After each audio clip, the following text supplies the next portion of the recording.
It's alright. Oh my god! Yo guys, what is up? Mox here on a Borderlands 3 video, and today we are talking about Half-Life Zane.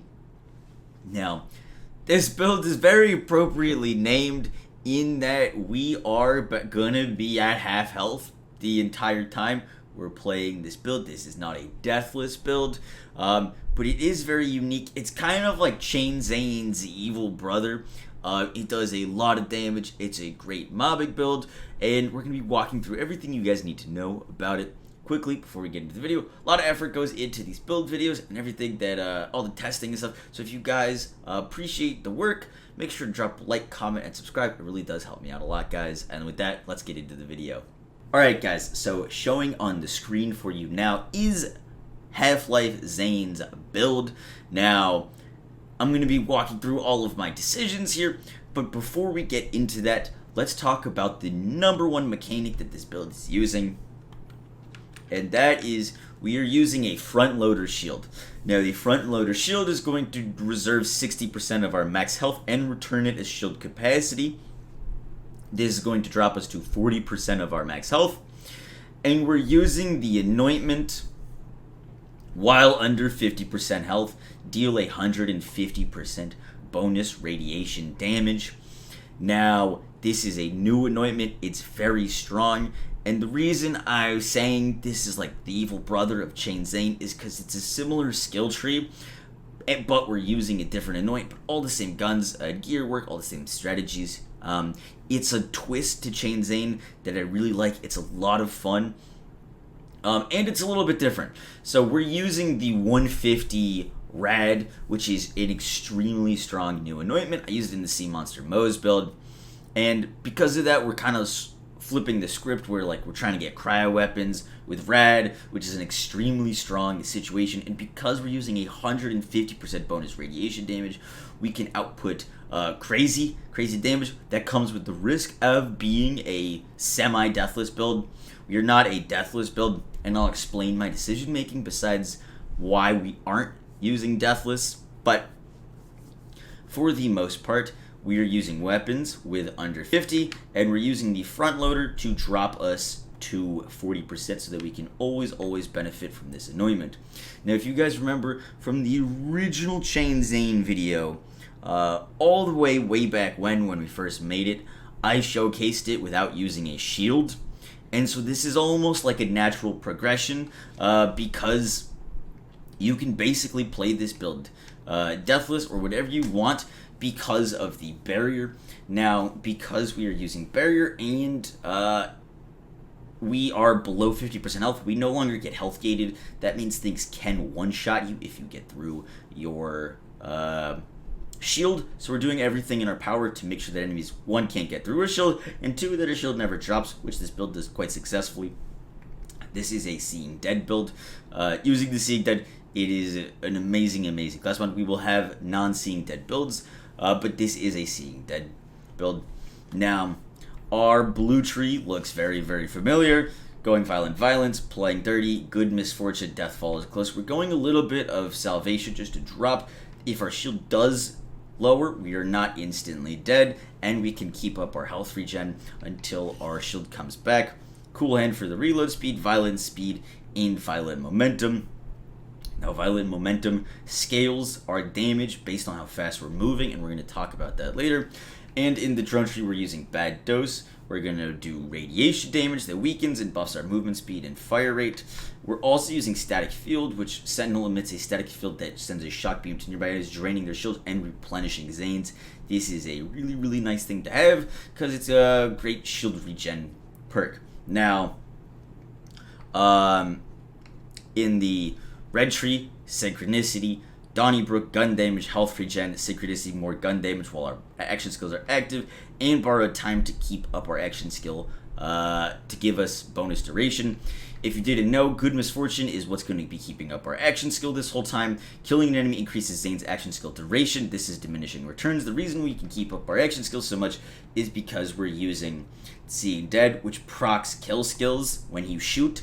This is a kill skill, so when we shoot, we get duration back, and that's going to be based off of our max duration, because of our max duration is way higher because of borrowed time. We're able to basically infinitely keep up our action skills. Now you will notice that we are not spec'd into Supersonic Man, and that is because our green tree is substantially different.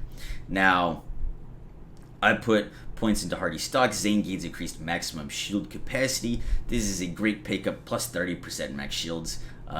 Definitely need this. Now, the rest of the points here I didn't want to spend, but we did spend because we need Deterrence Field.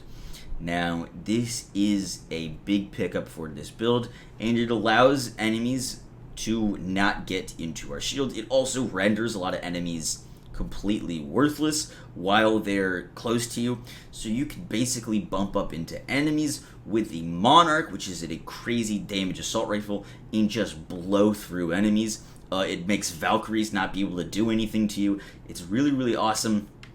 We're going Brain Freeze for slow chance. I just needed one more point, so I put it in Stiff Upper Lip for damage resistances, but and we don't really need cooldown because where action skills aren't ever really going down.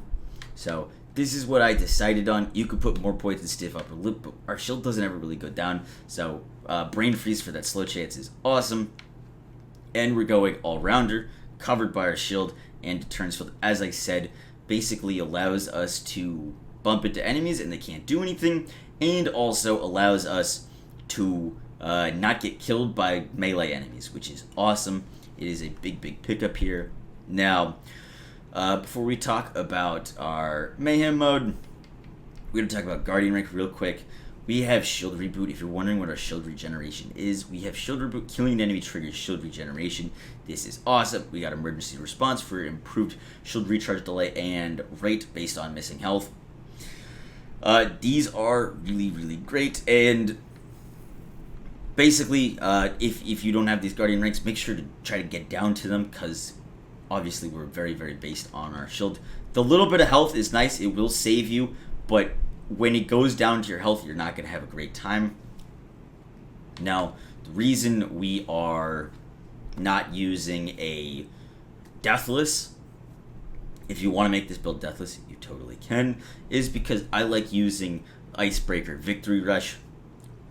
Icebreaker Victory Rush is going to give me more movement speed and more damage, and fills into the spot for the Deathless. More movement speed and more damage is awesome, and we're not really gaining anything from going Deathless, and our shield never really goes down, so that's why I went with the Icebreaker Victory Rush. You can also use a Pearl. There's a decent amount of clips in here that I'm using the Pearl in. The Pearl is also extremely strong. And lastly, we can also use Snowdrift Splatter Guns or Snowdrift Snowdrift Victory Rushes. It gives, not going Deathless allows us to have a little bit more versatility, and the front loader is already gonna give us a massive shield. Now, for our grenade, we're going on Grenade Throw. Weapon, grenade, and action skill damage are increased by 25%. Basic Zane grenade. Honestly, I wish I had a rad grenade with on Grenade Throw 25 like a Hex, but I don't, so I'm using a shock one. But rad would have been cool to fit in with the theme. And then the Hot Foot front loader, I have the wall barriers deployed, instantly start recharging your shields. This is very nice for a shield recharge delay. Sentinel movement speed is great. There's some new shield anointments that I unfortunately haven't gotten on this front loader yet. And so I don't know if this is honestly the best in slot. There is some really cool new shield perks, but this has been working just fine for me. And yeah, guys, that is the build. In terms of weapons that we use with it, the redistributor is still amazing. If you can get your hands on a wall under 50% health, deal 150 bonus red, you are going to be crushing content and crushing mobbing. The redistributor is weaker than it was, but this new anointment is giving it more life because it's able to output more damage. The Q system is amazing. The Monarch is amazing. I would love to use the Chaosin with one, but I unfortunately haven't been able to get a Chaosin yet with the 150s, but I'm sure that'd be great. And the reflux is also an absolutely amazing weapon. I haven't gotten the reflux yet, but I've given the reflux a try with this build. I haven't gotten the right anointment, the 150 red, but that also works really well. One other thing, you can also use Sentinel Cryo if you have Sentinel Cryo weapons. That works just fine, but it is better to have the 150 red because 150 red equals more damage. The very last thing I have to say about this build is having bonus rad is very, very nice because radiation seems to work better against a lot more enemies. Having the bonus radiation damage, most enemies in this game are shield and health enemies, not a lot are armor, so having the 150 bonus rad works very, very well and opens up a lot more versatility, and Zane can do a lot more areas a lot better. So this is a twist on Chain Zane build, still coming out, still gonna make that video, but I just wanted to show you guys Half-Life Zane. It's a really fun build, it's a fun twist, and I hope you guys enjoyed it. If you liked the video, be sure to like, comment, and subscribe, guys, and I'll catch you in the next one. Peace!